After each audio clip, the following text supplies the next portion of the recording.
She stood there, her hand on her hip, lips curled just enough to seem wounded. But I'd seen better performances in Afghan street plays.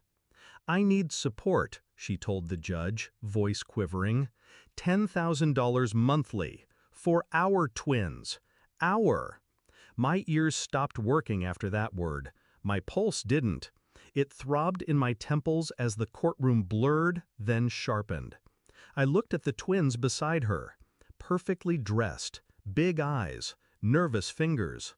I had never seen those children in my life, not once, not in any letter, call, email. And she said they were mine. I sat there in uniform, fourth tour behind me, enemies more honest than the woman I'd once called wife. The judge turned to me. "Sergeant Hale, do you have anything to add?" I didn't speak. I handed him a single folded paper. His eyes scanned the lines once, then again. He didn't look at me, just spoke, cold, flat. "Marshal, lock down this courtroom, now." It started with a letter addressed to me, forwarded from my last base, from a private investigator, not hired by me, by a stranger, a former friend of hers, a man she burned. Inside were photos, dates, a birth certificate. One of the twins was born while I was deployed overseas. The other, 16 months later, still while I was deployed. 2 years, no contact, not even a by the way.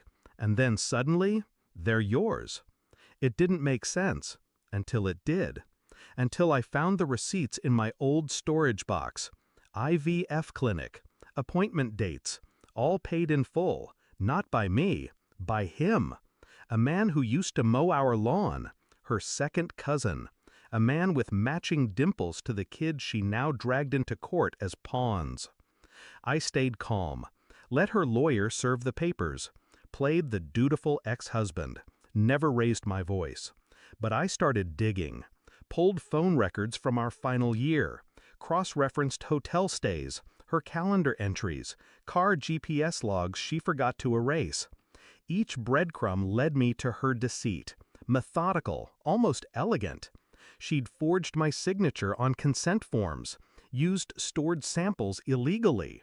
The clinic hadn't verified deployment status, a scandal waiting to explode. And then I remembered something else: military housing privileges, fraudulent filings from dependency pay while I was overseas. That was enough.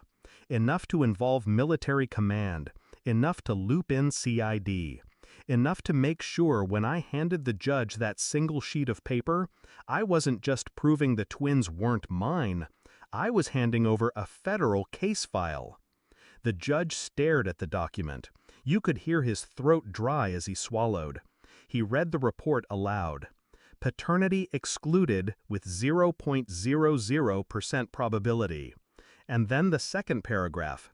Subject identified in fraudulent military dependency claim filings from 2017 through 2021. Recommended for federal investigation. Her face drained. Her lawyer backed away. Even the twins looked confused, caught in a war they didn't understand. I watched her try to speak, lips twitching, voice cracking. "But he said he'd claim them." The judge slammed his gavel. Enough. A door opened behind us. 2 MPs stepped in, slow and steady. Her knees buckled. She never looked at me, not once, not even when they cuffed her. But I stood, calm, composed, a ghost she couldn't scare anymore. As she was led past me, I finally spoke. "You dragged ghosts into court," I said softly. "Now you get to live with yours." Her lawyer didn't speak. He just left everything, files, laptop, even his coat, and walked out. The courtroom emptied in silence. I stood alone in that room for a while. Not proud, not angry, just free. Outside, the sky was gray. I lit a cigarette I hadn't touched in 4 years. Watched the smoke drift. Thought about the years I gave her, the birthdays she let pass, the deployments she barely wrote through. Thought about the kids she lied about. They weren't to blame, but she used them like weapons. And now? She'd spend years explaining those lies to someone else, someone wearing a badge. I wouldn't visit, wouldn't answer her letters.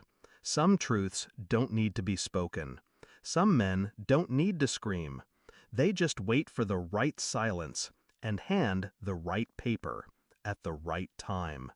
I gave her nothing but the truth, and that was enough to ruin her.